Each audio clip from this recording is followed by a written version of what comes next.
ከሁለት ቀናቶች በፊት የተቀበልነውን ጾመ ሐዋርያትን እንዲሁ በልማድ የቄስ ጾም ነው በማለታችንና ባለመጾማችን እያጣነው ያለነውን እድል ግን አስተውላችሁ ታውቃላችሁ? ይህን ቪዲዮ እስከ መጨረሻው ድረስ ካያችሁት ጾመ ሐዋርያትን በመጾማችን ምክንያት ምን አይነት እድል እንደምናገኝና ጾሙንም የምንጾመው ምንን በማስመልከት እንደሆነ ትረዳላችሁ። ስለሆነም እስከ ቪዲዮ ፍጻሜ ድረስ አብራችሁኝ ትቆዩ ዘንድ እኔ እህታችሁ በፍቅር ጋብዛችኋለሁ። ሰላም፣ እንዴት ናችሁልኝ ውድ ቤተሰቦቼ? እኔ በጣም ደህና ነኝ፣ እግዚአብሔር ይመስገን። ይህ ዩቲዩብ ነው። በመንፈሳዊ ህይወታችን አብረን የምናድግበት መንፈሳዊ ቻናል ነው። ከዚህ ቀደም እንዳስለመዳችሁኝ እንግዲህ የዩቲዩብ ቤተሰብ የሆናችሁ ሁላችሁ ይህን ቪዲዮ ላይክ በማድረግ መጀመር እና ሼር ማድረግ አትርሱ። ለዚህ መንፈሳዊ ቻናል አዲስ የሆናችሁ ደግሞ የደውል ምልክቷን በመጫን የዩቲዩብ ቤተሰብ መሆን ትችላላችሁ። አውቃለሁ እጅግ በጣም ጠፍቻለሁ። ለዚህም የእውነቴን ነው ብላችሁ ከልብ ይቅርታ ጠይቃለሁ። ለመጥፋቴ ብዙ ምክንያት መደርደር ባልፈልግም ሁለት መሰረታዊ ምክንያቶች አሉኝ። የመጀመሪያው ምክንያት ስለሚጠቅማችሁ እግዚአብሔር ቢረዳን በቪዲዮ እነግራችኋለሁ። ምክንያቱም ለምን እንደጠፋው የጠፋውበት ምክንያት በጣም ለእናንተም ማለት ልምዴን ባካፍል ለእናንተም ስለሚጠቅማችሁ እሱን በቪዲዮ መስራላችሁ ይሆናል። ሁለተኛው ምክንያቴ ደግሞ የምቀርጽበት ቦታ እንዳጋጣሚ ሆኖ መቀጠል ስላልቻለ እሱን እስከማስተካከል ብዬ ነበረ። ግን ሳስበው ነገሮች እስከሚስተካከሉ ከምጠብቅ ለምን ባለኝ በቤቴ ለምን አልቀርጽም ብዬ ነው አሁን ራሱ ቪዲዮ ምሰራላችሁ። እና የመጀመሪያው ምክንያት ግን እንዳልኳችሁ እግዚአብሔር ቢረዳን በጣም ስለምትጠቀሙበት ቪዲዮ ሰራላችኋል። እናንተ እንዴት ናችሁ? ቆይታችሁ እንዴት ነበረ? በቅድሚያ እንኳን ለጾመ ሐዋርያት በሰላም አደረሳችሁ ማለት እፈልጋለሁ። እውነት ለመናገር ለስጋችን ያው ላይመች ይችላል፣ ለነፍሳችን ግን እጅግ ምርጡ ጊዜ እንደመጣ አስባለሁ። ምክንያቱም 2 ወሩን ያለ ጾም፣ ያለ ስግደት፣ ያለ ብዙ ነገር አሳልፈናል አይደለ? አሁን ደግሞ ነፍሳችን ጉልበት የምታገኝበት የምትበረታበት ከአምላኳ ጋር በተለየ የምትገናኝበት ወቅት ላይ ደርሰናል። እንግዲህ ጾመ ሐዋርያትን ከጰራቅሊጦስ በኋላ ነው የተቀበልነው። ይሄ ጾም የሰኔ ጾም ወይም ደግሞ ጾመ ሐዋርያት ተብሎ ይጠራል። ጾመ ሐዋርያት የተባለውም የጾሙት ሐዋርያት ስለሆኑ ነው። ብዙ ጊዜ በተለምዶ ይሄ የቄስ ጾም ነው ወይም ደግሞ የቆረቡ ሰዎች ወይም ደግሞ በቤተክርስቲያን አገልግሎት ያሉ ሰዎች ብቻ እንደሚጾሙ አድርገን ብዙዎቻችን ሮብና አርቡን እንጂ የምንጾመው የሰኔ ጾምን አንጾምም፣ እኔንም ጨምሮ። ይህን ነገር ከሰማችሁ በኋላ ግን የምሬን ነው የምላችሁ ካልያዛችሁት ራሱ ጾሙን ዛሬውኑ መጾም እንደምትጀምሩ እርግጠኛ ነኝ። ስለዚህ ይህን ጾም ለምን መጾም እንዳለብን ከመንገሬ በፊት ስለ ጾመ ሐዋርያት ጥቂት ነገር ልበላችሁ። በሚያስገርማችሁ ሁኔታ ጾመ ሐዋርያት በአዲስ ኪዳን ላይ በግልጽ የተጻፈ ጾም ነው። ይህንንም ጌታችን ራሱ ነው የተናገረው። ሙሽራው ከሚዜዎቹ በተለየ ጊዜ ያን ጊዜ ይጾማሉ ብሎ ክርስቶስ ሐዋርያቱ እሱ ካረገ በኋላ የሚጾሙት ጾም እንደሆነ በግልጽ በአዲስ ኪዳን ላይ እሱ ራሱ ተናግሮታል። ሙሽራው ክርስቶስ ከሚዜዎቹ ወይም ከሐዋርያት የሚለይበት ጊዜ ደግሞ መቼ ነው ካላችሁኝ፣ ካረገ በኋላ እሱ ወደ አባቱ ካረገ በኋላ ከዛ በኋላ መንፈስ ቅዱስን ከላከላቸው በኋላ የጾሙት ጾም ነው። የሚገርማችሁ በጣም የሚያስደንቀኝ የሐዋርያትን ጾም ሳስብ ሐዋርያት እንግዲህ ክርስቶስ ካረገ በኋላ እንደምታውቁት መንፈስ ቅዱስን ተቀብለዋል አይደለ?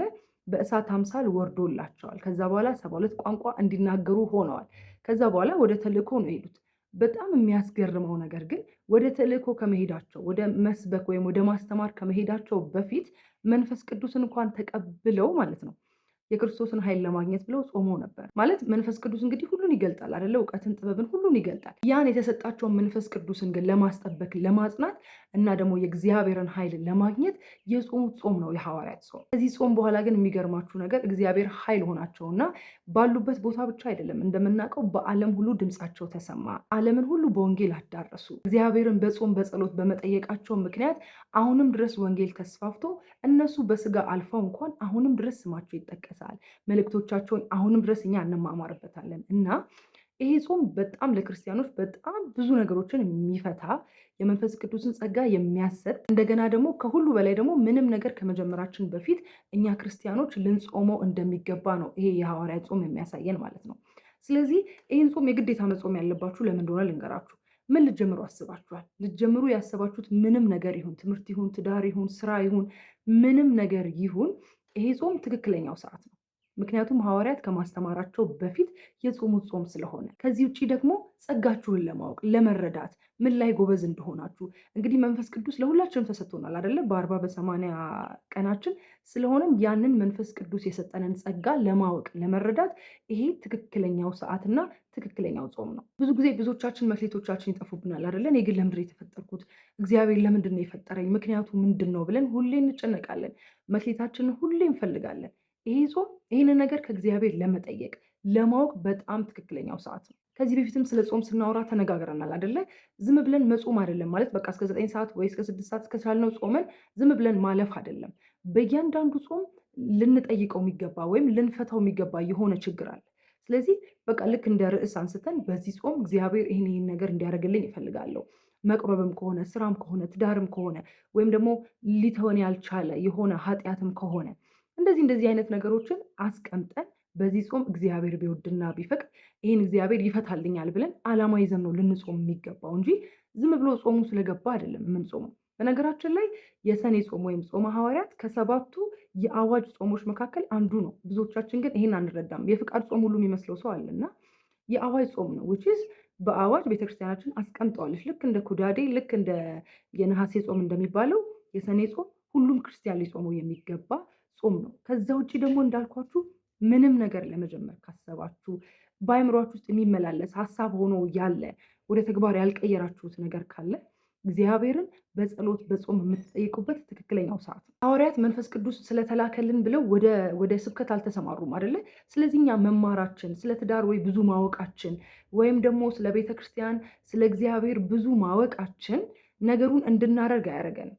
ለምሳሌ አሁን በመንፈሳዊ ሕይወቴ ጎበዝ መሆን እፈልጋለሁ ያለ ሰው ወይም መቁረብ እፈልጋለሁ ያለ ሰው ወይም ደግሞ ትዳር መያዝ እፈልጋለሁ፣ ስራ መያዝ እፈልጋለሁ ያለው ሰው ከዚህ በፊት ያለው በእነዚህ ጉዳዮች ዙሪያ ከዚህ በፊት ያለው እውቀት ያለው መረዳት በቂ አይደለም።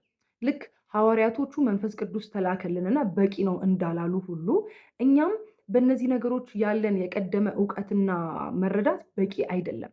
እግዚአብሔርን በጾም በጸሎት ልንጠይቅ ከእርሱ ኃይልን ልንቀበል ያስፈልገናል። እና ይሄ ጾም የትህትና ጾም ነው ብዬ አስባለሁ እውነት ለመናገር። ምክንያቱም አስቡት እስቲ ሐዋርያት 3 ዓመት ከክርስቶስ ጋር ተምረዋል። ራሱ ክርስቶስ አስተምሯቸዋል።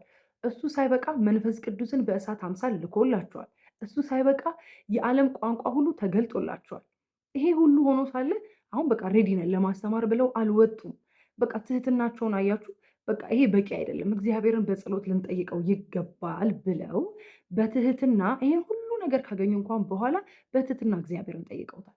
ስለዚህ እኛ ስለ ትዳር ያለን እውቀት የሆነ ስራ ለመስራት ያለን ዲግሪ ሊሆን ይችላል፣ ኤኒ ማስተርስም በሉት ምንም በሉት ያ በቂ እንዳልሆነ ራሳችንን ዝቅ አድርገን በትህትና በመንፈሳዊ ሕይወትም ከሆነ ደግሞ ስለ እግዚአብሔር የተማርነው ያወቅነው በቂ ነው ሳንል በትህትና ራሳችንን ዝቅ አድርገን ከእግዚአብሔር ፊት በትህትና ተደፍተን በጾም በጸሎት ለምንፈልገው ነገር እግዚአብሔርን ኃይሉን እንዲሰጠን ብርታት እንዲሆነን የምንጠይቅበት ሰዓት ነው። ታዲያ ይሄ የቄሶች ብቻ ጾም ነው? ታዲያ ይሄ የአገልጋዮች ብቻ ጾም ነው? አይደለም። ምንም ነገር ሊሰራ ያሰበ ሰው ከእግዚአብሔር ጋር ለመጀመር ካሰበ ይህን ጾም መጾም አለበት። ቅዱስ ጳውሎስ ለጢሞቴዎስ እንደውም ያለው አንድ መልእክት አለ አይደለ?